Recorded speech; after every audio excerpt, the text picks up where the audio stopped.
কিছু বলবি? কিছু বলবি? সারাদিন উপোস করে আছে, আমি নির্জলা উপোস, বড় দিদি উপোস করে, আর তুই এখানে এইসব ননভেজ খাচ্ছিস, তোর লজ্জা করছে না? একটুও করছে না, আমার আত্মা চাইছে, ভগবান হ্যাঁ, বলেছে আত্মা আত্মাকে চাইছে। আগে আমি দিতে। পুরো জলও খাইনি, নির্জলা উপোস, এই বৃষ্টির মধ্যে তুই সবকিছু খেলি, তুই তার উপর আবার তুই পিজা খাচ্ছিস, তাও ননভেজ আমার সামনে।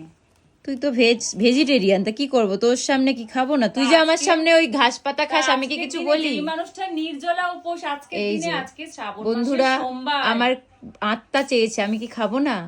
আর ইনি কোথায় হচ্ছে আমি এত পুজো আজকে সারাদিন করছি নির্জলা আমি। উপোস, কিন্তু তাই বলে কি আমি খাবো না? পুরো আত্মা চেয়েছে ভেতর থেকে, নাহলে খেতাম না। সত্যি সত্যি ভগবান একটু সদ্বুদ্ধি দাও, সদ্বুদ্ধি বাইরে দাও। বৃষ্টি, আর এই যে ক্রেভিং। কি অবস্থা, আমি সবে মন্দির থেকে ফিরলাম, আর মন্দির থেকে তুই তো ফিরে সারাদিনই মন্দিরে থাকিস, মন্দির তা বলে কি আমি খাবো না? এই অবস্থা।